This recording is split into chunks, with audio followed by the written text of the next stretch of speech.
Don't forget to follow us on social media for beautiful food and inspiration.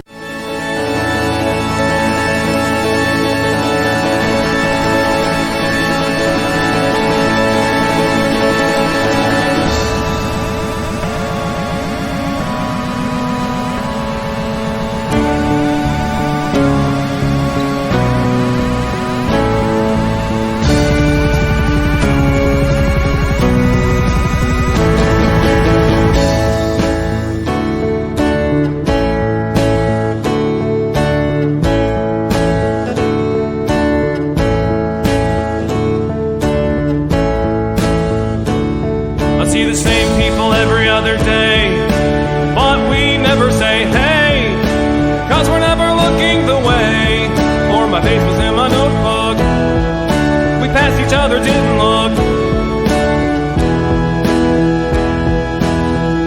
But these are the people of the towns, of the towns, the towns, of the towns.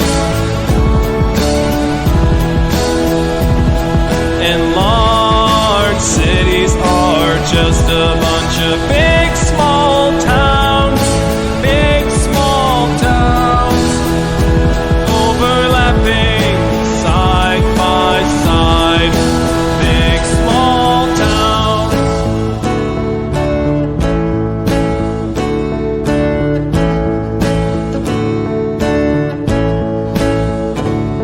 I see new people every day. Everyone's on their way, doing the things that fill their day, and I'm going places too, doing the things that I do with my time. We are the people of the towns, of the towns, the towns, of the towns.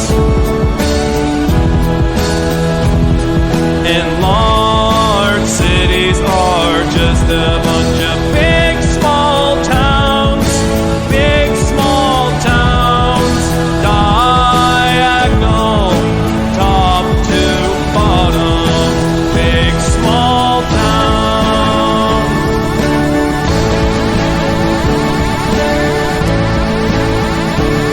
Be nice to the people of the towns, once in a while look around, cause what's going around's coming around. What came around's coming around. What's going around's coming around. Big, big, big, big, big, small towns. Word gets around in the big small towns.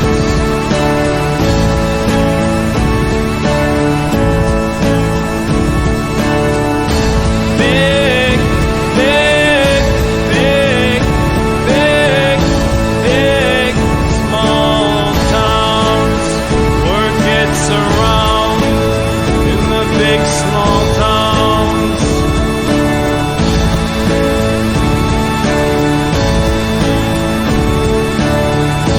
Big, big, big, big, big, small towns.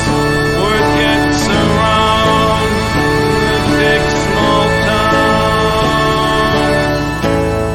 Hey everybody, welcome to Downballot. This show is back to its OG time, 7:30 p.m. Pacific on Tuesday right here on Twitch, twitch.tv/EchoPlex Media. We're going to do this almost every week, but there is an open mic that I like to go to sometimes on Tuesdays, and we may take a week off here and there so that I might do that.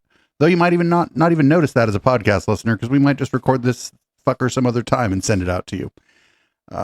Anyway, after the show, we're going to start doing something called public comment, which has been sort of a big part of this network anyway. We've been watching a lot of city council, board of supervisors, and school board meetings. But we've sort of stuck to Orange County, Maricopa County, sometimes stuff in the South Bay, like the 408 area, and obviously Shasta. But if you live in a place where sometimes shit just gets a little bit spicy at your local government meetings, please do either email us at echo@echoplexmedia.com or join our Discord, discord.me/echoplex, and just drop a link to your local meetings in the public comment channel on that server. I'm producer Dave. You can find me on Grindr. And what's up, everybody? This is the Councilman. You can find me at THE_Councilman on X, or you can also find me in the club, bottle full, above my mouth. Got what you need if you need to feel a buzz. So I'm happy to be here as always with you, producer Dave, and ready to dig into the local derp, because as we all know, all derp is local, no matter where you are.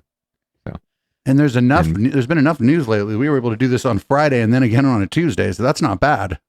And that's how we roll here in the South Bay. Sometimes it flows like manna from heaven, and sometimes it's just a dead zone. So that you'll know those when we either take the week off or we jump in and do a little commentary on public comment, which is going to start happening, I think, later tonight anyway. So I might stick around for a little bit of that. Yep. So what do we got for leading off this week? Well, in case you hadn't noticed, and actually I hadn't, there was a tropical storm that hit California for the first time in like 100 years. Tropical storm Hillary. No jokes necessary or intended. Apparently it was such a very exciting event for everyone here, because rain and wind, we never see any of that. People got a little freaky deaky in California and got a little bugged out. I even had a friend tell me, "Oh, I canceled the trip down to LA," and I'm like, "Why?" He's like, "Well, Hillary." I'm like, "Oh, okay." Anyway, so KTVU, our local news station, they decided they were going to go up with the Air Force's hurricane trackers and find out all they could about hurricanes and bring it back to us here in the Bay Area so we could learn things. The U.S. Air Force was flying right through Hurricane Hillary as it became a tropical storm. And KTV's James Torres was the only Bay Area reporter to join the Air Force hurricane hunters, showing us what it's like to fly in those hurricane force winds. You think you had to stand in line? You think there was like a big contingent of news reporters that wanted to get on this airplane? Oh, for sure. He had to pay like $250,000, like the SpaceX travel. It's a luxury. Well, at least he went up in the air and not under the water, and he survived. Just True. outside the Santa Maria Public Airport, this is usually the home ground for CAL FIRE. They have lots of large aircrafts that respond to wildfires all throughout the state. But today and this weekend, it was the hub for the U.S. Air Force 53rd Reconnaissance Squadron, or simply known, the Hurricane Hunters. We rode along with their final flight of Hurricane Hillary, an overnight exploration proving the storm was weakening and weakening fast. We went up around 6:30 last night, didn't touch ground again until about 2 a.m. The goal, they say, cross through the eye of the storm however many times the National Hurricane Center instructs them to. Each time we cross the eye, that's called a fix. And for our trip, we attempted to complete 2 fixes. The only problem, when the storm is breaking apart, it loses its eye shape. So these hunters actually had a hard time finding the center of the storm. And while we were There's a joke in there somewhere. I had a chance to talk to the aircraft pilot, a young man from Florida who says, growing up in a state full of storms, this job seemed perfect. We're making a great impact to all the coastal areas. And so what we do is we're providing information that really refines the track. So warns people way ahead of time whether they need to evacuate, and so that information gets passed on to the local officials, and then the local officials make the call on whether to evacuate their areas or not. So it makes a huge difference in keeping the public safe, especially on the coastlines. Thanks, Zach. That noise you hear, that's researchers sending down what's called a drop zone. It's a tube launched into the storm collecting all sorts of data: wind speed, wind direction, temperature, you name it. They get that data immediately when the tube hits the ocean water, and then that gets sent over to the National Hurricane Center. Experts there will then use that information to predict watches and warnings. For the most part, the flight was pretty smooth. Not that much shaking here and there, a little bit of turbulence, but not as much as you expect when entering the eye of a Category 2 hurricane. And once we're in the eye, we're flying at about an altitude of 10,000 feet, so real close to that surface level. Now, most of these guys, they're headquartered in Biloxi, Mississippi. They're expected to fly back home by the end of the weekend. Reporting in Santa Maria, I'm James Torres. They cut him off before they cut him off before you could even say that he's with KTVU News.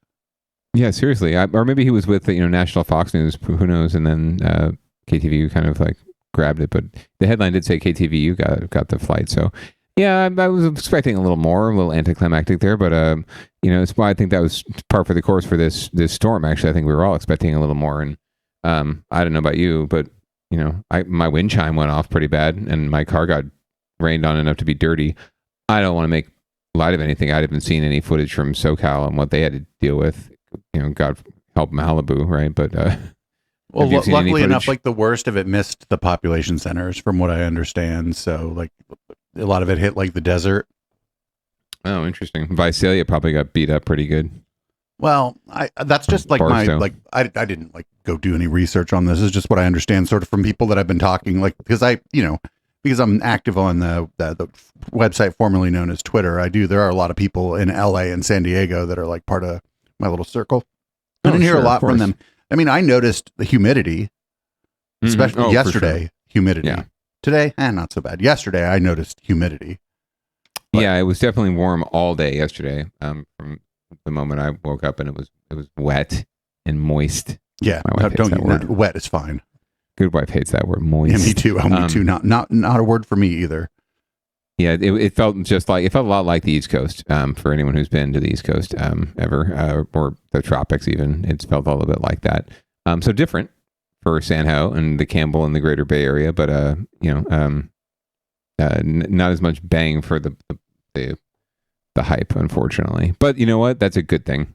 I don't want to make. I haven't seen much from Mexico or like Baja where it made landfall, but. Yeah. If we're not seeing a lot from there, it probably just missed population centers, thankfully.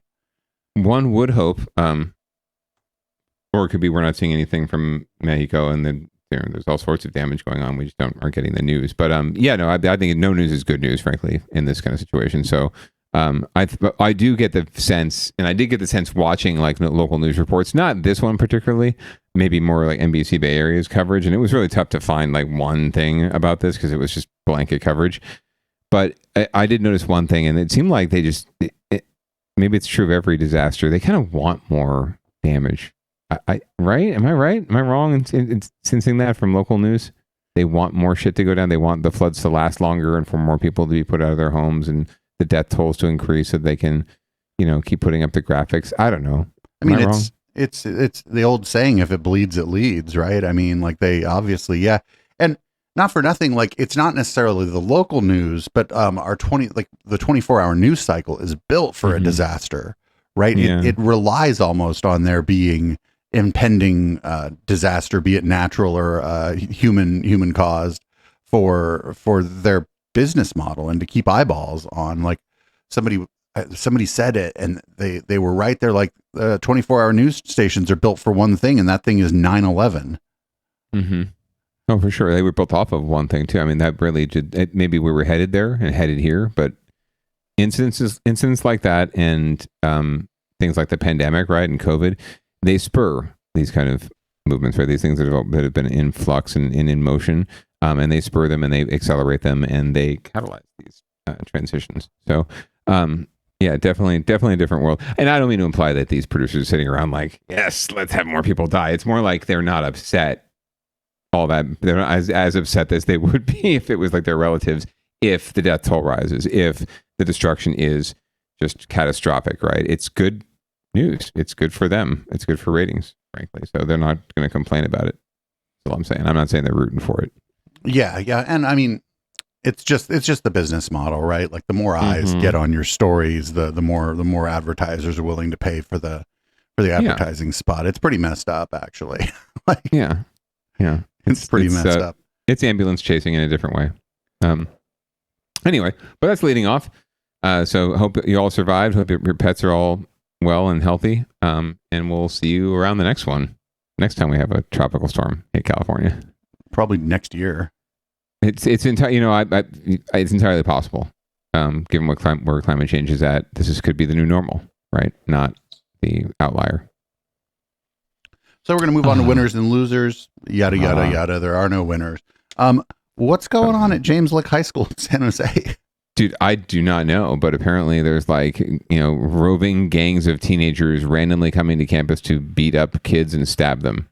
Oh. That's all I know. And so parents are not really excited about that. So they had a meeting. If it's true, I would find it a little less than exciting, but as these stories often go, it's probably a bit overblown. I'm just going to guess. We'll see. They got video. We'll see. Frustrations are boiling over at a James Lick High School in San Jose. Parents and at least one teacher say their school is increasingly dangerous and something has to change now. The outrage comes after 2 violent incidents just since school started a few weeks ago. Here's NBC Bay Area's Damian Trujillo. San Jose police say on Thursday, several intruders entered the James Lick campus and stabbed 2 students. Both are expected to survive. My students were texting me from their classrooms. It was the second violent attack on campus since school started in early August. In the first week, one teacher says a mob of teens and adults came to the campus and attacked 2 students and 2 staff members. I've never experienced anything like the start of this school year. Mike Gottenby has been a teacher for 25 years at James Lick. He posted this. Mike Gottenby looks like the one they're not going to try to beat up. I'm just kidding. I'm getting big.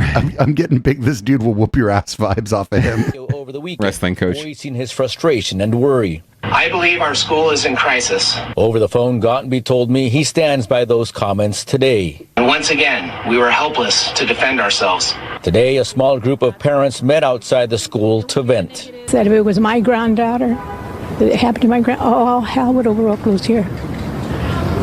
My grandkids and my She's kids. like, I'd burn this mother down. For my life. Berta Fernandez and Mike Gottenby both say they want to see police back on campus, but a board member told me they don't believe officers on campus is the answer and says the district is cultivating a positive and supportive relationship with police. Meanwhile, at 70 years old, Berta says she's willing to volunteer to help keep the campus safe. Oh, damn. Because these kids don't fuck with Berta. And they want me, I'll be here day and night. Over the phone, the superintendent told me immediate and long-term changes are in the works as the district assesses the situation. And he insists James Lick is not a bad school. Parents we spoke to agree with that assessment. I want to start off by saying James Lick is an amazing school. I went there, a lot of my best friends. We all have careers, we all graduated from college. While parents point to needed changes like more security and perhaps perimeter fencing, they say it's up to them to start taking ownership of the school, getting more active on campus and holding the board members accountable. We don't have a lot of positive community support here. And what I would like to see come out of this is more parent involvement, community support. Let's go show up to, these students' events and bring them the support that they may be needing. Police say there still are no arrests in last week's stabbings. Berta Fernandez says she aims to make sure it doesn't happen again. And I will be back. If anything happens here again, all hell's going to break loose with me. And remember my name. Oh, my God. Damian Trujillo. Oh, my God. Remember my name, Berta Hernandez. She's ready, man. That Bertha is ready. I've always thought that it should be very difficult for you or me or just any random person actually to get past the perimeter of a public school campus. It shouldn't be like a fucking Scientology place or whatever where there's fucking like, well, maybe it should be. I think it should be. I have no business like there's a school right around the way from where I am. I have no business on the campus. It should be pretty fucking hard for me to get on that campus like during school hours. You know what I'm saying? Sure. And, unnoticed, you're not going to wander on campus unnoticed, right? Just because there's no walls or fences or, metal detectors greeting you, right? You're not going to go unnoticed. Most campuses, because there's people, there's just eyes everywhere. And really, we could build the walls or the gates or even just simple, fences, right? And make it and put some layers in place, right? But that also keeps the kids in, right? It traps folks inside campus, and it creates, it just perpetuates, from my perspective, the cycle of violence and the cycle of, this side, that side, your side, my side, and a lot of times the threat comes from within anyway, like students, right? It's not, a lot of times it's not just someone wandering on campus, or it's a student wandering onto campus, right? They were planning this, right? So in the middle of the day they walk onto campus, but it's the calls coming from within the building. So I think it would be better served, serving the students and trying to treat the underlying causes. But it also, makes sense to have layers, right? And more buffers in place. Berta is one of the layers. She said, "Remember her name." God damn, Berta's ready, man. I mean, it's also debatable whether or not having police on campus is worthwhile anyway, right? Especially when in situations like, we saw it in Parkland, or in the Florida shooting, right? Yeah, it was Parkland where the fucking where the campus cop like ran. Yeah, exactly. So, but think about this. Think about this too. Like, if they don't know what the fuck's going on, there's only one of them. It happens across campus from them. What are they going to do? Like, right. And they're not Rambo. Correct. And there's not adequate staffing in anyone's police department really, to police all of the schools adequately, right? To have a patrol on each school, right? Whether it's just the high schools or it's all the schools, right? And you're talking about different jurisdictions. There's 31 school districts in Santa Clara County, 31 and 19 in San Jose alone. Within the state of San Jose, there's not one school district that runs them all. There's 19 overlapping school districts. So everyone's got their own little fiefdom, and everyone's got their own issues, and everyone has their own preferences. So having some sort of blanket policy that allows for something like that, like a big MOU with the police department to say, we're going to have whatever patrol of 4 officers on your campuses at all times, even if we had the staff, it would take so much wrangling and negotiation and bullshit policy making that it would drive parents nuts, and it would take years to implement anyway. So this also like seems like both of these incidents, people came from off campus. Probably it was probably a mixture of people on campus and off campus who engaged in the attacks. Yeah, I've just had this to guess. sounds like something very targeted to be like looking at it too. It's like, I just don't know many situations where random rogue packs of people, young people or adults or whatever, wander onto a campus and just beat up some random person, right? Like, I just don't see that. I imagine there was something going on here underlying all of this, right? Some sort of underlying beef or problem or, shenanigans, gangs, and then the staff member, whoever it was, got caught up in the scuffle, right? Trying to stop it, yada, yada, right? I don't see this as being some sort of random thing where people are just, kids are just for kicks, just going on to campuses and high school campuses. Like, I'm going to play hooky and go to someone else's school and kick the shit out of someone. I don't see that happening. I just don't. Kids, they're not that random. shit like this is never that random. There's got to be a reason. It might not be a good reason. It might not be. It might be a criminal reason, but there's a reason, right? And I think that, I think that trying to figure out what happened here might be a really good idea. I'm trying to figure out like what the motivation for this is might be a really good idea, because then the school can sort of determine, okay, well, this is like a one-off thing that was a beef and these people got arrested and we don't have to worry about this anymore. Or maybe something more systemic is happening in the community that needs to be like addressed, and maybe not necessarily by the school. Maybe Berta can go take care of it. Berta could just showed up at people's doors and be like, you stay away from that school. I think I'm afraid of Bertha. I don't want to fuck with her at all. The school has good leadership, though. I know the principal there, and the team there is very good, and the community is very, at least the alumni community is very strong and very supportive. And those parents seem very supportive. So I think that whatever solution they arrive at is going to be beneficial to the community. It seems like they're in a positive frame of mind. That's good place to start from. But yeah, I think that it, like you said, it'd be very wise in any situation like this to get to the root cause, figure out what that is, and then address that rather than addressing sort of the result, right? What caused this in the first place, and then maybe it is putting up fences, or maybe it is putting up some sort of barriers or some sort of impediment, right, to keep the campus a little more secure, because it was somewhat random, or you can expect it to happen again, right? When I went to high school, just down the way from where I live now, actually, it was an open campus. And when they opened the campus, I remember the first year I went there was the first year they opened the campus. And a lot of the parents were like, oh, people from other schools are going to come here and start fights. And that never happened. Mm-hmm. Yeah, I'm sure. To my knowledge, that never happened. And one of the kids, like, we were just somewhere with parents. One of the kids said somebody comes from another school and starts to mess with any of the kids here, and they're gonna wish they didn't. I was like, whoa, that was one of the kids that I didn't really know. You know what I'm saying? Right. It was like maybe like one of the kids I thought was like a bully sort of, but I was like, oh shit. I was like, well, right. You don't want to mess with that kid. Exactly right. The enemy of my enemy is my friend, or something like that. So good on them for keeping your campus safe. That's got to feel. But pretty good. None of this happened, and I think this is, I don't know if this is an open campus or a semi-open campus, but whatever this is, if it just happened at the beginning of the school year, maybe there was some fucking beef where people were unable to find the subject of the beef or whatever, and they're like, well, I know where they are now because the school year just started.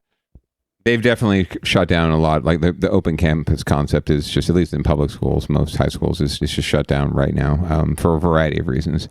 COVID certainly helped, but also all these incidences, right? Like it's just the first layer. Just shut it down and keep the kids on campus who are there, right, and keep that contained, and then worry about the external threat if it happens. Oh yeah, I mean, like open. With all the craziness we've been seeing at school board meetings and stuff, I mean, maybe in places like here where that tension doesn't exist, it might be okay. But up in like places where things are a little more divided than the Bay Area, right. Open campus seems like a bad fucking idea. Yeah, but most of them aren't. From what I can tell, too. I mean, I a good wife and I live in adjacency to a high school, public high school, and yeah, there's actually quite a few. Maybe not. I've noticed an uptick in police presence. At least for the beginning of the school year, before and during the school day, I'd see more cruisers around, which I'm sure is intentional. But I also see more staff patrolling, like the field and the public areas, looking for kids getting open areas. Yeah, and even during lunch hour, while the kids are out there, like just hanging out and playing, like they're out there walking the grounds, right, and just keeping an eye on everything. And the kids all have to stay put. Right? They're all kind of stuck there, so you don't see a lot of. Yeah, running around and kids, and we would have kids running around in our yard, frankly, if that was going on, because we're a great spot, lots of shade right across from the school. I'm sure there'd be some kids in our yard just hanging out. The good wife would be like, "Here's some lemonade. Get the fuck out of my yard." Yeah, please go the fuck away. I would be that old dude in the get off my lawn, get off my lawn. Take the bad baby out there. My baby's sleeping. Get off my lawn. Well, we'll either keep an eye on this, or hopefully we won't have to keep an eye on this, because maybe this is just a bit of an isolated incident where the tensions might just be high as people start school again. Who knows? Mm-hmm. That's one of those ones I hope is a one-off. This one, unfortunately, the next one is not a one-off, unfortunately. Oh yeah, this is a Richmond a spa, and I hadn't heard of Legionnaire's disease in a while. Let's see how NBC Bay Area covers this. I had to look it up. The lab results are in. Contra Costa County health officials say deadly Legionella bacteria was found in water samples taken from a jacuzzi hot tub at a day spa in Richmond. 2 people died after visiting the spa, and several other customers became ill. NBC Bay Area's Jody Hernandez has more on the results and the spa with an unlicensed jacuzzi. Richmond's Zen Day Spa remains closed, and this morning the county formally ordered the spa to remove and dispose of its hot tub after lab results confirmed it's indeed the likely source of Legionnaire's disease that killed 2 customers. This morning we received final confirmation from the lab of water samples that were taken from the hot tub at the business as it containing very high levels of Legionella bacteria, which means the hot tub was a likely source of infection from this investigation. County health officials now say they've identified 2 more people who were likely sickened, bringing the total number of infected to 6. Ron Oliver of Richmond is one of the 2 people who died. His wife has set up a GoFundMe. She didn't want to talk on camera, but says she's devastated that what was supposed to be a relaxing day at the spa ended so tragically. It is so tragic that, individuals go to a day spa to become healthy, feel relaxed, and instead get sick or die. And that is really what is tragic here. Contra Costa County Supervisor John Joya calls the owners extremely irresponsible. The county says the spa did not have a permit to operate a hot tub, and it was a residential unit that was not intended for commercial use. That hot tubs and pools that are open to the public require health permits to ensure they are safe, properly maintained, and regularly inspected. Clearly, there was not responsible behavior in operating that hot tub and not getting a permit. The county says it's now checking with other day spas that have hot tubs to make sure they're properly permitted. They're also developing an app so customers can rate spas and see if there are any complaints. Meanwhile, health officials say they're submitting their reports to the district attorney for possible criminal charges. In Richmond, I'm Jody Hernandez, NBC Bay Area News. Okay. You know where you're never going to hear about any of this happening is places like Water Garden or like Power Exchange, like these like the bathhouse type places. You're never going to hear none of this and none of these fucking sex bathhouses. You know why? Because those places. No, it's not that you won't hear about it. It's that it will not happen. Yeah, those places for both reasons, both good and bad, are highly scrutinized by public health officials. But also, I mean, I've known a few people that have worked at and been management at places like that, and they've been very, there's a lot of people coming in and out of here, and people are having sex. So we got to keep this place fucking spick and span and very tidy. They do testing like of the water, and like they have like outside people come in from labs to do testing regularly and stuff. Because the cities and the counties want to shut the bathhouses down, right? They always have. And so you're never going to hear about that shit happening at these places that you would think are dirty. But then just your kind of average day spa, I bet a lot of those places are pretty fucking lax on their cleaning and whatnot. Oh, yeah. Unpermitted spa or unpermitted jacuzzi in a former residential unit, although it did look like a commercial space. So I don't know where the hell the residential unit there is, but yeah, it's very, very shady, very, very sketch. And I've always been, I agree 100% with what you're saying. And I've always been a firm believer that, when it came to like food, right? For example, if a restaurant had some sort of outbreak or some sort of, scandal, some sort of health scandal, honestly, if they reopen and they survive it, they're probably going to be the cleanest place to eat in the world, right? Like the safest place to eat ever, right? So anyone say, oh, you went to whatever Chipotle or something, right? Like, how could you do that? Did you get salmonella? It's like, no, they actually probably taken really good care to make sure that no one else gets diseases, because otherwise they will have to shut down, right? And that's not only their livelihood, but if they care about their employees, which some places do, some places don't. The livelihood of their fucking employees, plus their own personal reputation is on the line and stuff. And like what I was saying about the like I just supposed to call them gay bathhouses is that they're already under scrutiny and viewed in a certain way. So of course they're going to be fucking spick and span. In fact, I know to fucking totally straight couples who just go to those places and get a private room for like a spa day because they're like, no, that's the clean one. Actually, that's the clean one where the water is always really nice. The towels are clean and the people are very nice to you there. Of course, yeah. And this is just another extension, frankly, of issues San Jose has been having and South Bay has been having with unsanctioned bathhouses and spas in general, just the Bay Area. But and some have been trying to crack down. And then there's also massage parlors and that kind of thing. So it's a shady industry, especially when you're doing these things out of former residential units. So be careful of the jacuzzis you go sit in. Go to the gay bathhouse one. Yeah, seriously, like it's the clean one. I tell you, that's the clean one. I feel awful for the two people that lost their lives and the people that have been sickened. So sorry for bringing that to bear in the docket today. But yeah, it's more of a PSA. Like mind your shit. Like find the clean spots. If you have any doubt at all, you probably should walk away. That's all I'm saying before you sit down in the hot, bubbly water. And there's another time, maybe get a recommendation from a friend who goes regularly. And if you pay a little bit more because your friend recommended the good spot, you just pay a little bit more. I did want to point out that that's actually right in line with something I did want to say was she mentioned they're creating an app so that other people can alert people to shady stuff or to leave reviews about the spot. And we already have that. Isn't that called Yelp? Like what the fuck? Or Google? My God. Anyway, they're creating a brand new app just for this. But like, stay tuned. This is like a luxury item, so like, don't cheap out on this. If you don't, you know what I'm saying? Like, Yeah. There are a lot of like really nice fucking places.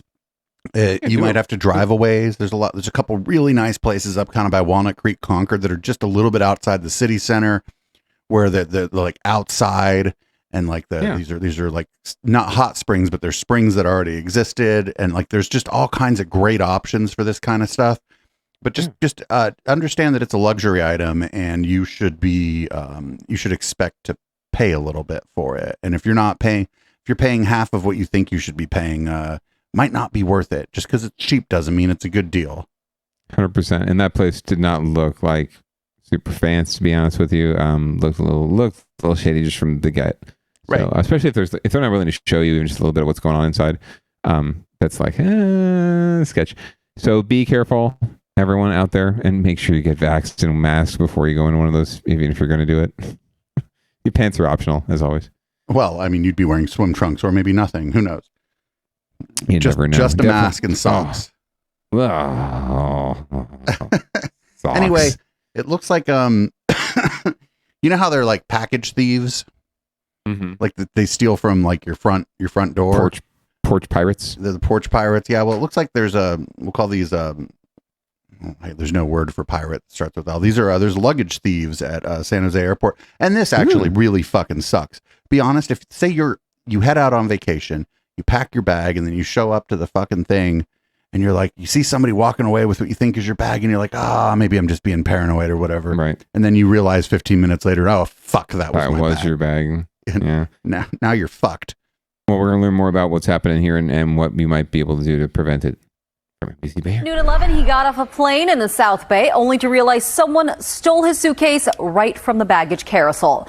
And that bag was on the move heading to East San Jose. NBC Bay Area's Marianne Favreau is at San Jose International with a look at how one man used an air tag to track down his stuff. Jeff Garcia says while he never did find his suitcase, he did get some of his items back. And he says he's sharing his story to make travelers more aware of what might happen to their luggage. After a trip to Alaska with his fiancée, Jeff Garcia returned to San Jose Friday on a Southwest Airlines flight. But his luggage never made it. It was supposed to be on this carousel in Terminal B. As he was reporting the suitcase missing to the airline, he says he checked the air tag he had hidden inside. I could see the bag showing on Technology Drive at Highway 87. A few minutes later, it's on Highway 87 going through downtown San Jose. So Jeff and his fiancée, Gloria, got in a car and tracked the suitcase here to a homeless encampment off Story Road near Highway 101. We ended up under a bridge where there was a homeless camp. Jeff called police, who he says arrived more than 3 hours later and retrieved a bag of belongings. Inside, the shirt Jeff is wearing now and an empty box from a souvenir mug he'd purchased at the original Starbucks in Seattle. The rest of his stuff, gone, including his suitcase, similar to this one. I'm extremely frustrated. Jeff says his brother-in-law's suitcase was also stolen, and police recovered a few of his items in the same location. Now Jeff wonders if other passengers on his flight had their luggage stolen too. There were 2 people reporting bags missing from the same flight. We reached out to the airport, who told us they're looking into it. Police could not tell us if similar incidents have been reported. Passengers waiting for bags at SJC told us they're concerned. I'm very surprised, that how can people take away belongings that don't belong to them. Jeff says he hopes the airport will beef up security at baggage claim so other passengers don't have to go through what he did. We've reached out to Southwest Airlines to see if they've had additional reports of this happening to other passengers, but we have not yet received a response. In San Jose, Marianne Favreau, NBC Bay Area News. So I'm guessing, people that watched this might have thought, oh, the homeless are going to the airport and stealing bags. Here's what I think is probably going on. Somebody ain't homeless going to the airport, stealing a bag and just dumping the shit they don't want near the homeless encampment because there's because it's just a place, that I just could see where someone would do that. Correct. Like all those people who who live in encampments who have the time to hang out and stalk SJC baggage claim, right? And then have a car and, someone waiting for them and grab a bag, take it somewhere. Yeah, no, absolutely. They're just dumping it there. No doubt. You are 100% correct. I liked how at the up front of the story they said what you can do to prevent it or whatever, and then they gave you shit all during the thing about how to prevent it. Right. Just like, make sure you grab your bag. It's like, well, yeah, okay. I do know one thing. Like, if they really want to up the ante with security at SJC, they got to hire Berta. I mean, she would not allow any bags to be getting out of there at all, unless you had some ID, right? Well, that reminds me, actually. I mean, you used to fly back in the day, right? When you were a youngster, right? They used to. I remember they'd check. Like you had the bag check, right? You still get one. You still get this little check that says, "This is my bag," and they scan it and they say, "Oh yes." But that's really if you like they lose it. That's really not. It's not so much like if you get stolen, or or to verify that it's your bag. They used to make you like there was a steward or an attendant at the door at baggage claim, like saying, "Let me check," like at Costco, "Let me check your bag. Let me check your tag." Okay, good. You're good to go, right? They used to do that. They don't do that anymore. I mean, they don't and it might have been some people probably grabbed the wrong bag and were like, "Oh shit!" Like that. Dude, it happens now all the time. Like bags look my bags look like everyone else's bags, right? I try to put some sort of like bling on them so that sort of flair. It's obvious. Yeah, there you go, flair. Like you're working at what's that, TGIF? Correct. Yeah. So here's a tip, and sometimes especially if you're frustrated about how much it costs to check your bag, and if you're staying at like a reasonably nice hotel when you get to the other end, and I just mean a place with a fucking concierge, somebody at the desk, it might be cheaper to ship your fucking stuff to the hotel than to pay for the pay for your bag on the flight. And then you get to the hotel, your stuff's just in a box. And then if you have a good relationship with your neighbor, family member and lives nearby, whatever, before you leave, you put the stuff back in a box, put a fucking label on it, and drop it off at the FedEx, ship it to your mom's house on your way home from the airport. Next day, because you have more clothes at home. You're not going to take everything when you go on vacation, so it takes a couple days for the stuff to get back. But then, you don't even have to deal with any of that shit, and you just put what you need in your carry-on. When I went I did that when I went to Netroots Nation in Detroit, and it was the smartest thing I ever did because I went to the desk. I said, "Hey, I have a package here. This is my name." And they said, "You certainly do." And all my clothes were just in a box, all folded up, like at the fucking hotel. That I just took the box up to my room. And when I got done, I fucking from my laptop just. You make a label at FedEx, you get a little QR code, you take the fucking box to FedEx, they scan the QR code, slap the label on the box, send it back home. It was the smartest thing I ever fucking did.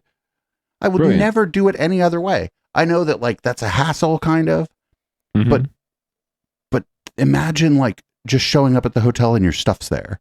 Mm-hmm. Yeah.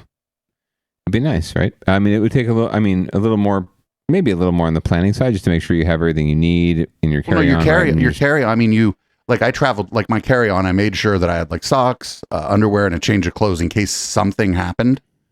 You need to have underwear. It's so important, people. Don't forget to pack underwear. I forgot to pack underwear once on a trip. It was just not good. It was so not good. Buy some underwear, dude.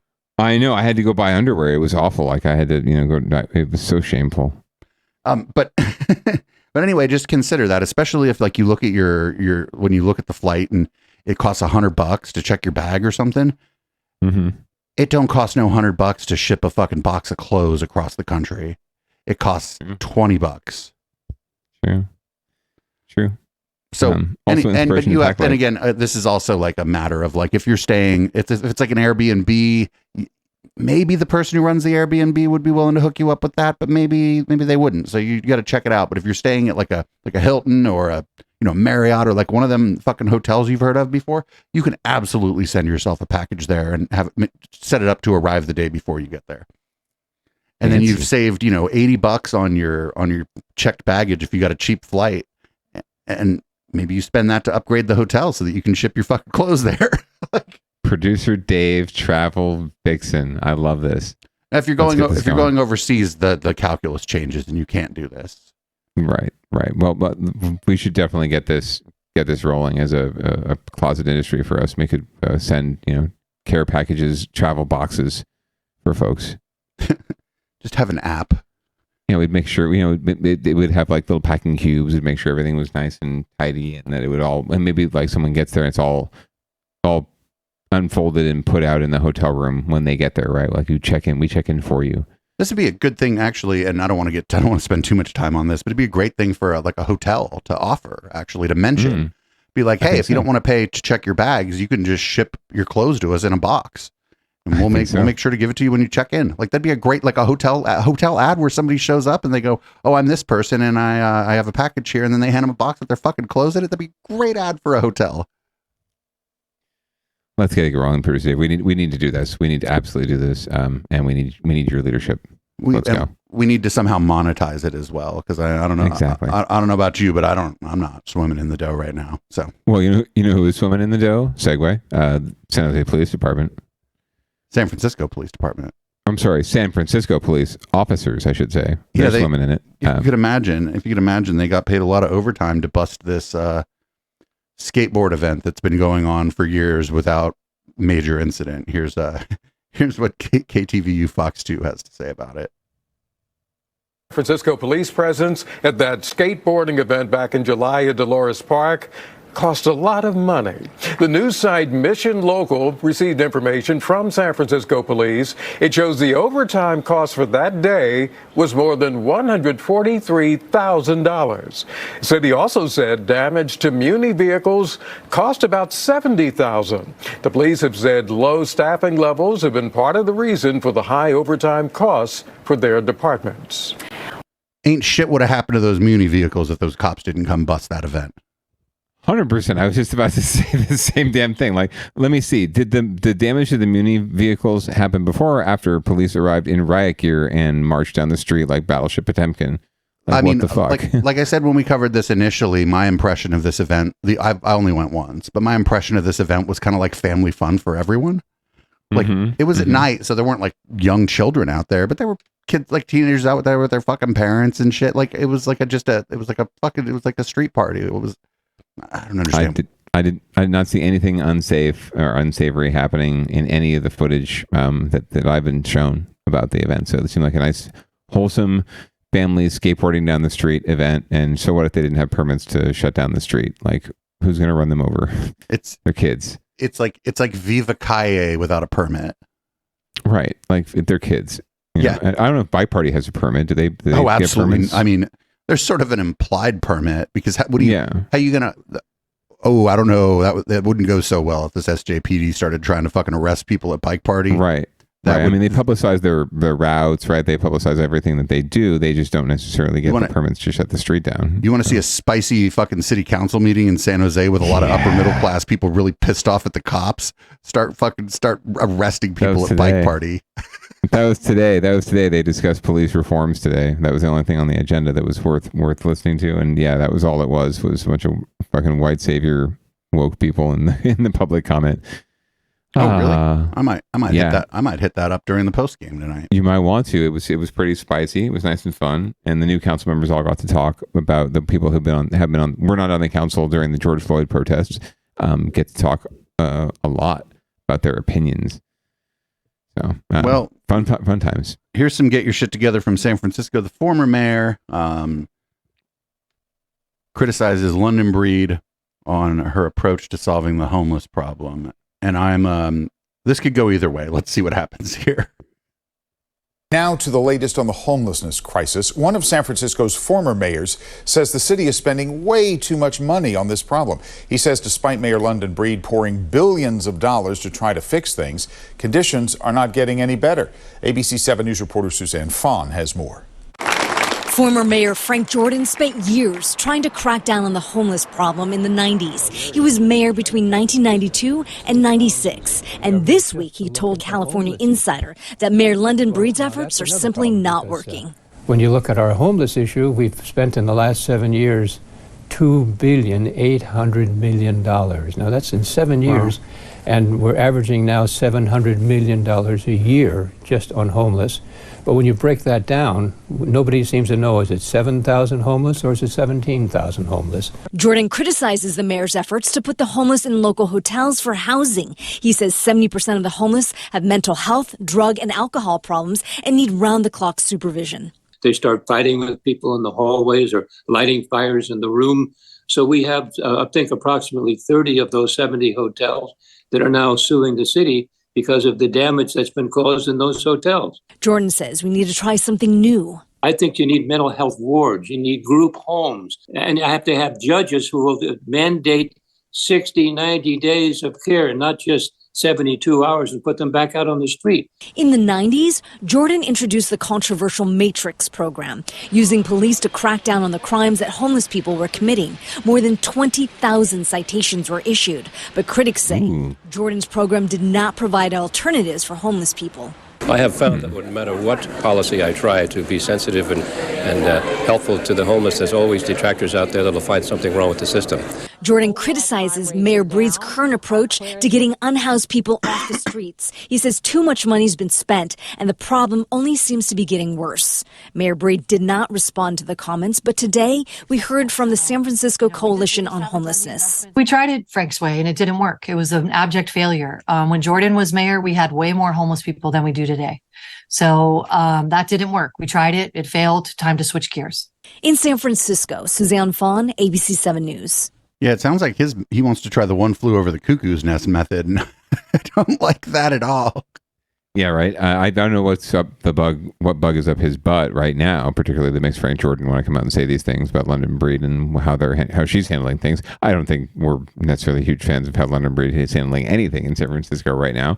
That being said, Frank Jordan needs to check himself before he wrecks himself with his own comments from back in the day when he's like, I'm sure there's people who find my methods controversial and will complain. It's like, yeah, it's been pot meets the kettle.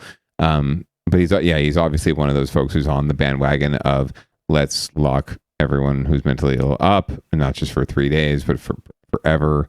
Let's put them away. Let's throw away the key, and that'll solve everything. Yeah, I feel like, first of all, the facilities don't exist and if we wanted to do it, and if they were to be put together in a hurry, it would be much like that fucking movie One Flew Over the Cuckoo's Nest. It would Nurse Ratched and everything. It would be a bad scene. There are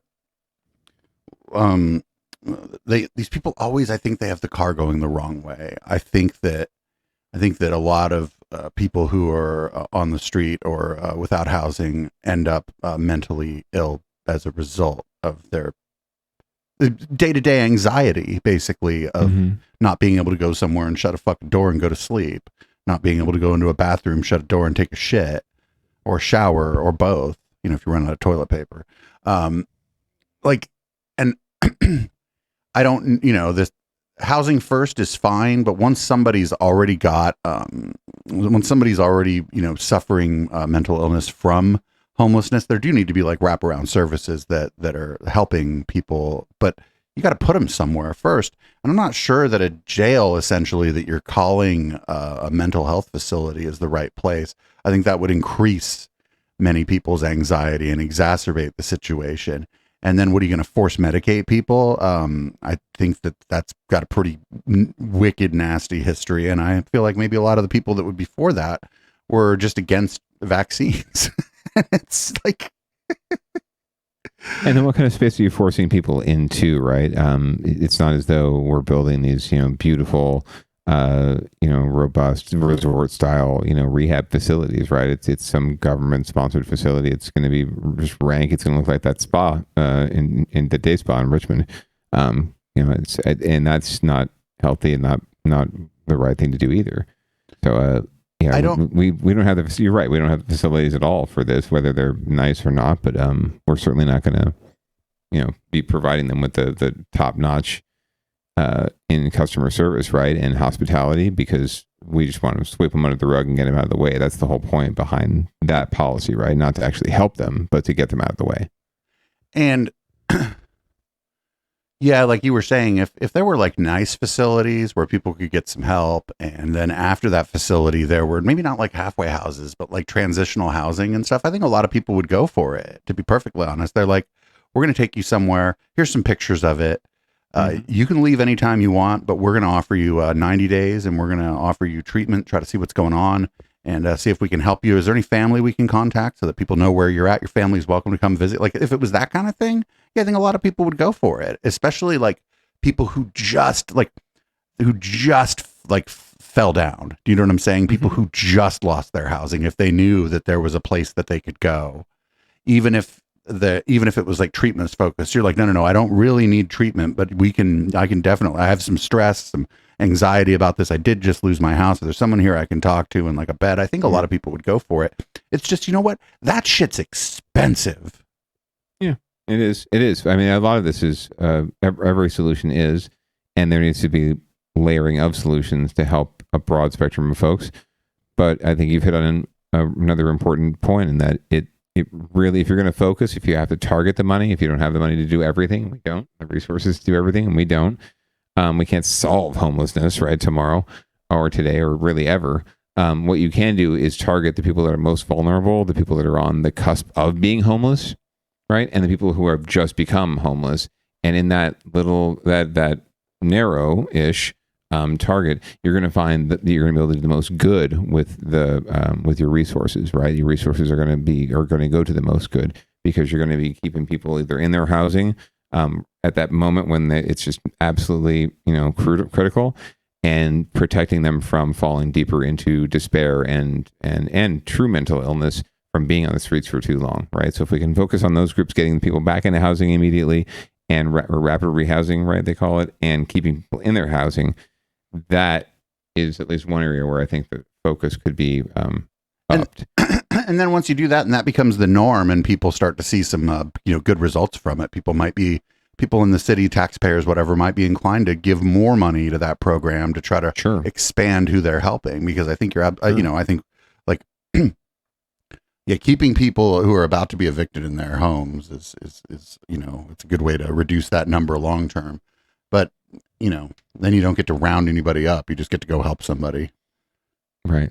Like, but there's a lot of people trying to do a lot of good things in this space. Don't get us wrong here. And everyone's trying to do what they can, and no one has all the answers. So, like, I don't want to vilify London Bridge. And this is never going to happen, right? Imagine you get an eviction notice comes to the county, and the first thing the county does is says, okay, this person owes X amount of money.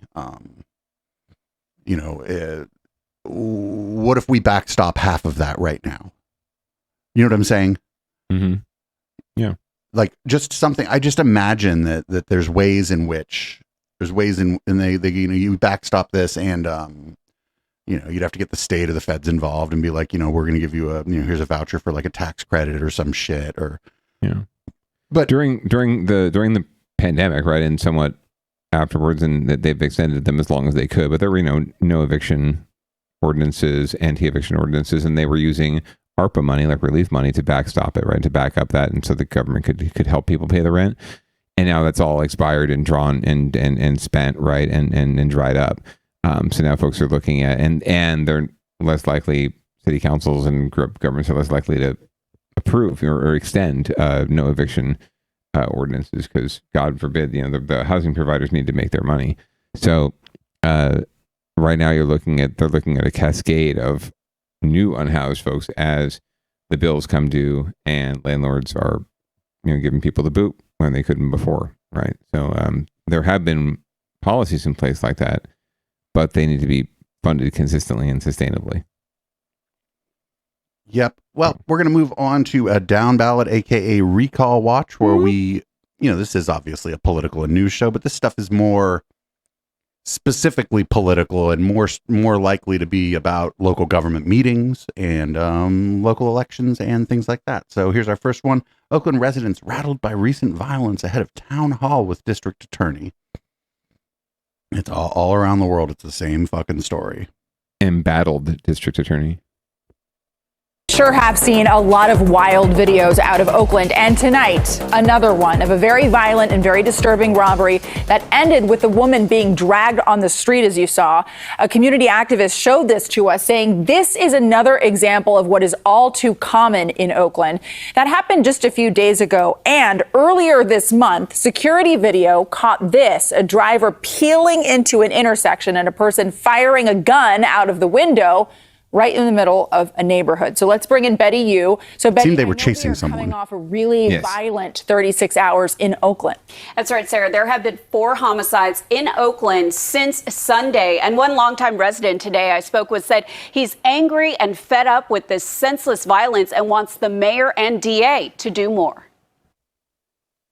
The most recent deadly shooting in Oakland happened just before 5 p.m. Monday at High Street near a gas station next to 880. Paramedics responded, but the victim was pronounced dead a short time later. Everyone's saying the same thing who's not gaslighting people. It's never been this unsafe. It's never looked this bad. Seneca Scott, a resident. I'd like to introduce you to the year 1987, sir. Oakland wants to raise awareness about what he calls the city's public safety crisis. He shared video of this brazen purse snatching caught on camera at 17th and International last Wednesday. After knocking a woman to the ground, the robber drags her across the road. Earlier this month, another camera captured a passenger firing a gun at a car just ahead of it at 86th Avenue near Bancroft. Police said no one was injured, but several cars were hit. It's very scary. We have lost rule of law. There are several cities across America who are going through a very similar crisis. The common denominator of every one of these cities are dominant progressive city councils and progressive DAs. Oakland police data this week shows the biggest increases in crimes compared to the same time period last year are seen in robberies, burglaries, and car thefts. This Saturday, there will be That's a 6-day window, right? There's lying, there's damn lies, and then there's statistics. Yeah, and I'm going to take nothing that other dude said was true for 5,000. Ken, that was just such bullshit.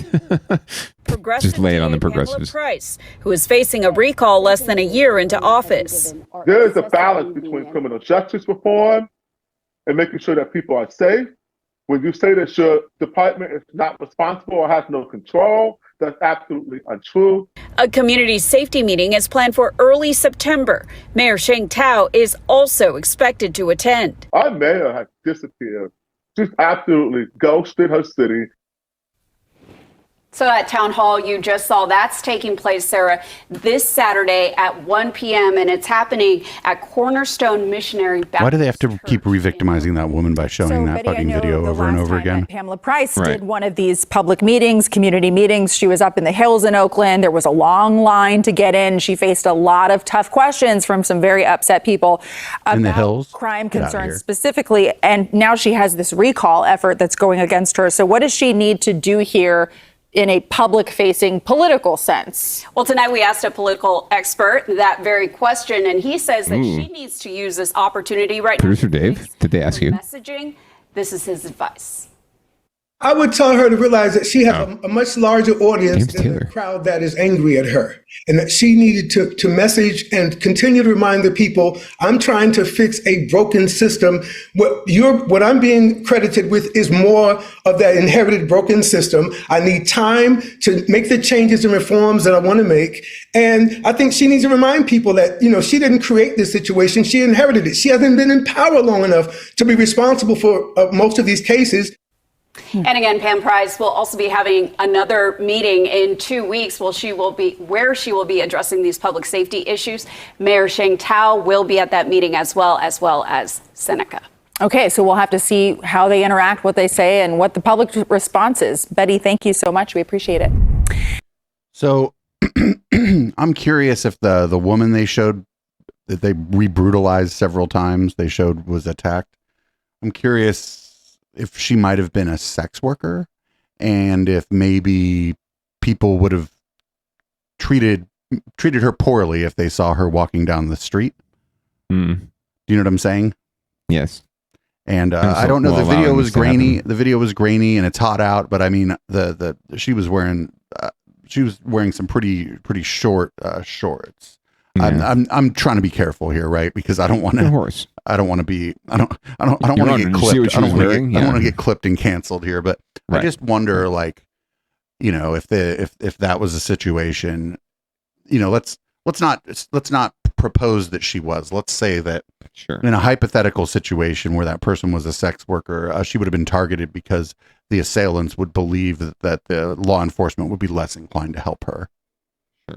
But very, very polite of them to drag her out of the way of oncoming traffic. That was very nice of them to do that. But yeah, no, that's I didn't need to see that like over and over again. You're exactly right. There's just no need for that.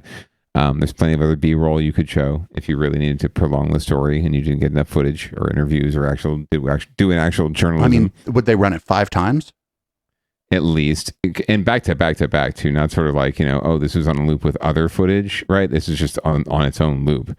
Didn't need that at all, right? Wait, why did they have it on the TV just on loop behind them while they were casually discussing the details of a meeting that was going to happen?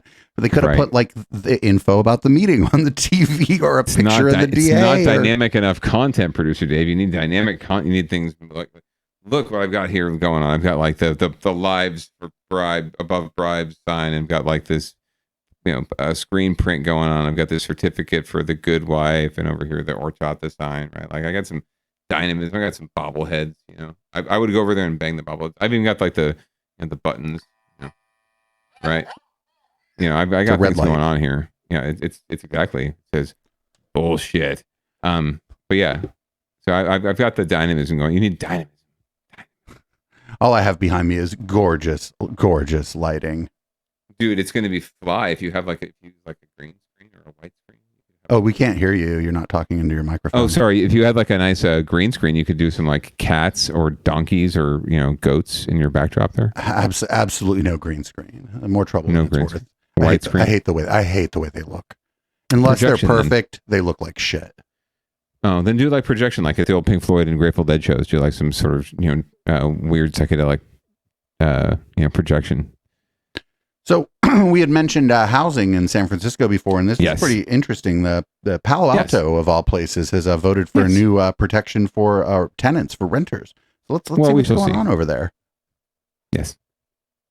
Renters make up nearly half the population of Palo Alto, and now the city is poised to extend them new protections that go even further than the state. But as Devin Feely reports, critics say they aren't necessary and could even be harmful. What is the best way? What is the fairest way to balance the rights of a property owner, a landlord, with that of their tenant? But the Palo Alto City Council is about to expand what's known as just cause eviction protections. Some people on one side of the issue say that's long overdue. Some property owners say it goes too far. For a small property owner, it's a burden. Benjamin Sitz has been helping to manage his family's 2 rental properties for the past 20 years. He says he doesn't understand why Palo Alto is now considering renter protections far greater than what's already provided by state law. I think that the city needs to be careful about enacting additional regulations beyond those that the state has already enacted without demonstrating a clear need. Under current state law, just cause eviction protections kick in after someone's lived in a rental property for a year. Palo Alto's law would shorten that to 6 months. Basically, a landlord at that point would have to demonstrate there was a reason for evicting their tenant, like not paying the rent or damaging the unit. And tenants who are evicted for what's known as no fault of their own, like the building was just being renovated, well, they're entitled to rental assistance and moving expenses. Every person who lives here should have stability. Angie Evans is a co-founder of the Palo Alto Renters Association and says the new protections are much needed, especially in the face of an affordable housing crisis. We are seeing every single month good tenants that are acting in good faith evicted by bad actors. But a spokesperson for the California Apartment Association says the underlying problem is the lack of affordable housing, something this new law will not fix. In a prepared statement, he wrote, "The Palo Alto City Council should be focused on ensuring more affordable homes are built, rather than adding more red tape and regulations." If they break their lease, you can still evict tenants who are problematic for you. Benjamin says he understands in principle what the city council is trying to accomplish, but fears it will hurt property owners as much as it helps renters. A property owner. Well, that sounds fair. Whether the tenant, whether there's a serious issue involving the tenant for a period of 6 months. Even some property owners who agree with this change in principle say that they believe that small property owners, people who have 1 or 2 or maybe even 3 units for rent, should be exempted from the city's policy. Okay, so the Palo Alto City Council passed the ordinance 2 weeks ago. It is supposed to officially adopt it with a second reading tonight. So, you know what I think? You know that guy that manages 2 properties? You know what he should maybe have some little less avocado toast. Maybe skip one of them lattes every once in a while. I think he'll be fine. The violin over here is playing for him, though. I'll keep playing it. But yeah, the housing providers, they're, and at the end of the day, the young-ish lady, the lady from the Renters Association, the nice woke lady from Palo Alto, she's right. You can still, even with the ordinances like these that exist in San Jose and other cities, you can still evict tenants and problem tenants if they're not paying the rent, if they're not doing the things that their rental contract that they signed, ostensibly, if you're a really flaky rental manager.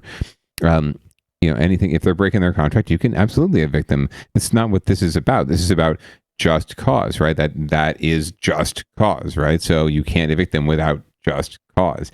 You can't just say, oh, I need to clear the unit because I want to make more money because you guys can't pay as much as I can get from the next person to rent this place. Or I'm going to evict you because I want to tear it down and build condos or fancy new condos and sell them, right? Like, you can't do that willy-nilly. You need to provide some sort of protections and some support for your tenants. And realistically, if you are a property manager and you're going to continue managing your property, do you really want to be evicting people? Like, you want good tenants, you want reliable tenants. You don't want to be going around evicting people willy-nilly. You want people who pay the rent on time, no matter how much they're paying. Frankly, they pay it on the first of the month every month, and they don't cause problems. That's the kind of renters you want. So I wouldn't be so super worried about this, because you never know what you're going to get with the next renter, right? We can allow you to kick people out, but you never know what you're going to get with the next one. So just, you might, heads up. You get somebody who's just fucking annoying, who follows all the all the things on the lease, but it's like, there's a crack in my ceiling. You need to fix the crack in my ceiling. Sure. And you're entitled to that, by the way, as a renter. I don't want to suggest to you that if you're renting a space and there's something wrong with the property, that you shouldn't get it remedied. In fact, when we signed the lease for the place in Campbell, the property manager was like, no matter how small you might think the problem is, you call me immediately. She's like, that's the thing that you guys might do that might make me mad. Is if we come for one thing and we see 2 other things that you didn't call about, we're going to be mad. She's like, because these things just get worse. And so absolutely.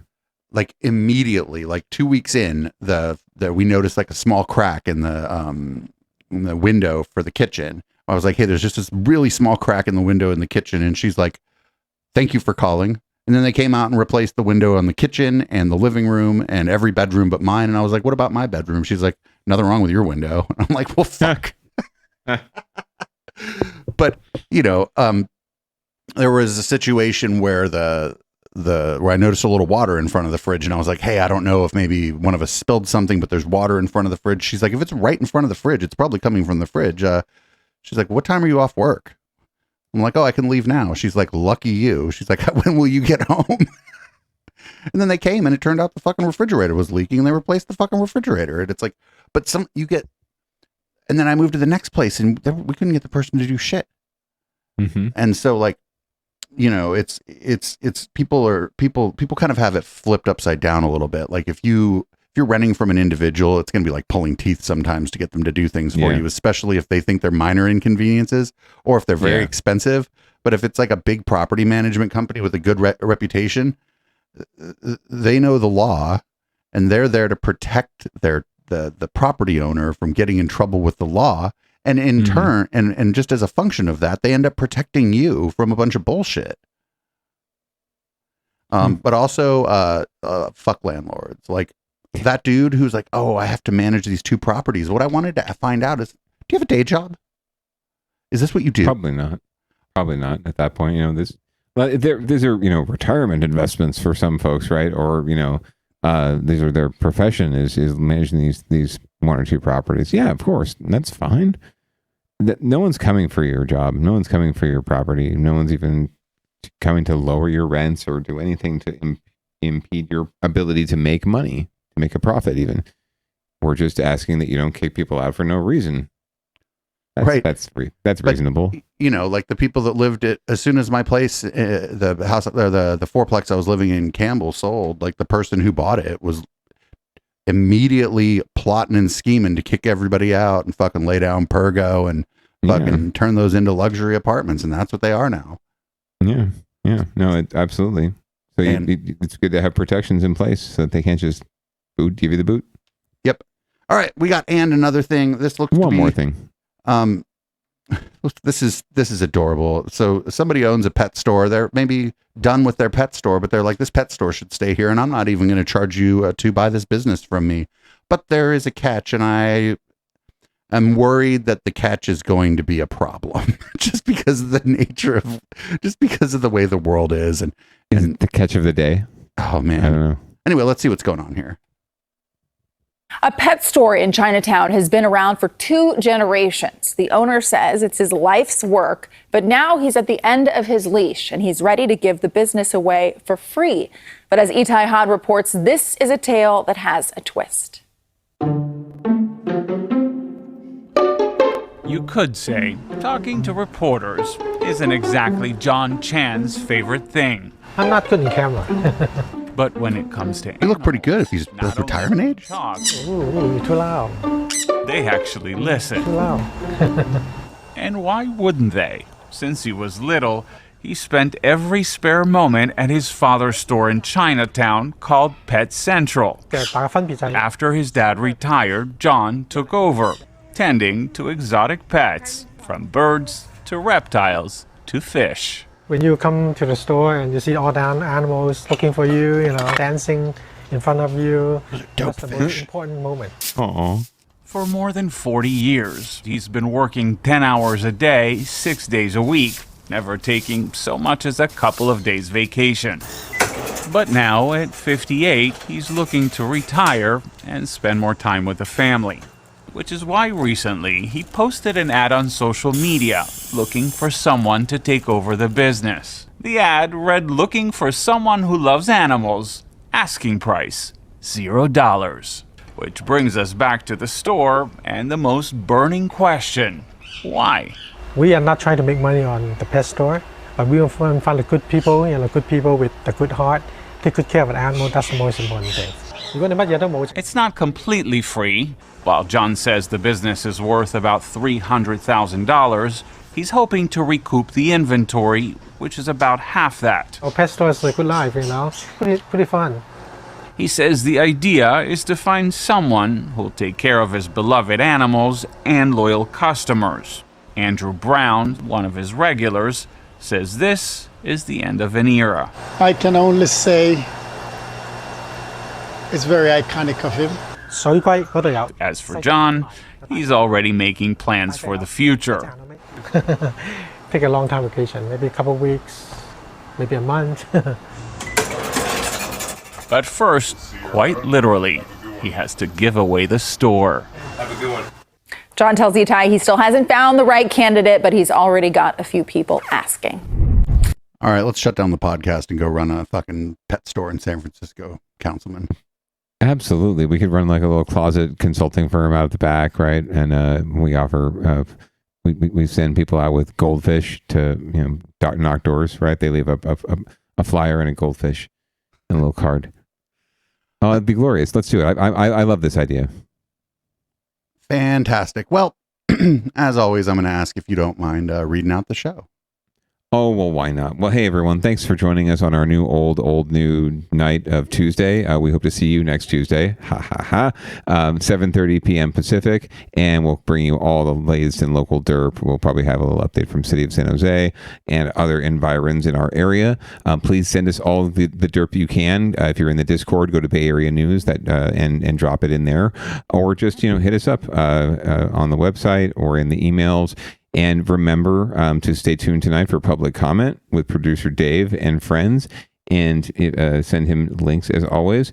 If you're out and about, make sure you get vaxxed. Make sure you're wearing a mask, and if you're wearing pants, that's totally up to you. Okay, so listen to Audible Smoke. They're going to sing about FTB, and we're going to piece it out and see you next week. Peace out.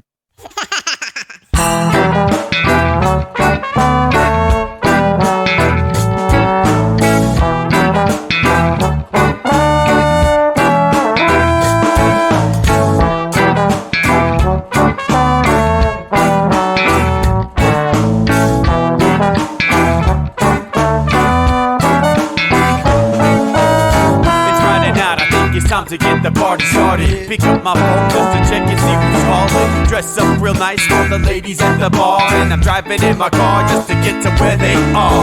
Here at the local scene is where I plant my feet. It's where I smoke my cigarette and I hold my drink. I look at all my friends, they're all blazing greens. Here at the front of the stage, waiting for MTV. Where are those guys who's standing next to me with a pipe in his hand, ready to blaze for me? About 5 minutes later, we're all singing Queen. Now get the fuck up on stage and rock the scene. Yeah, we do what we want, and what we want is to jam. So sit back and enjoy the band. We do what we want, and what we want is to jam. So sit back and enjoy the band. Enjoy that band. I turn and head back to the bar for a refill, man, because you know where we are. We're headed out to the car to smoke another one and another one.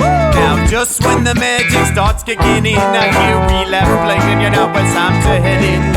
Alright everybody, now it's time to grab a new drink, spark it if you got it, and then pass it to me. Yeah, we do what we want, and what we want is to jam. So sit back and enjoy the band. We do what we want to do, and what we want is to jam. So sit back and enjoy the band. Enjoy that band. Last up on the bill for the show tonight is Down and Dirty at 5, so we're headed outside to spark up another joint. Now who's got my lighter? Stoner E, of course, shouldn't you be inside?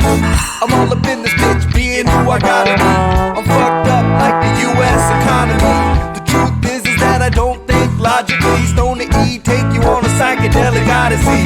Now inside motherfuckers is rocking me, and outside shit we smoke a lot of broccoli. Rocky the roller, yo, that sexy girl be jocking me. Ain't too drunk to fuck, but I'll probably do it sloppily. We do what we want to do, and what we want is to jam. So sit back and enjoy the band. Enjoy the band. We do what we want to do, and what we want is to jam. So sit back and enjoy the band. Molly say that he like jamming, and he hope he like jamming too. Well, I gotta say, thank you, Bob, we do. Yes, I gotta say, thank you, Bob, we do. Well, Bob Marley said that he like jamming, and he hope he like jamming too. Well, I gotta say, thank you, Bob, we do. Yes, I gotta say, thank you, Bob, we do. Yeah, we do what we want, and what we want is to jam. So sit back and enjoy the band. We do what we want, and what we want to do, what we want is to jam. So sit back and enjoy the band. Enjoy that band. We do what we want to do, what we want is to jam. So sit back and enjoy the band. Enjoy that band. We do what we want, and what we want is to jam. So sit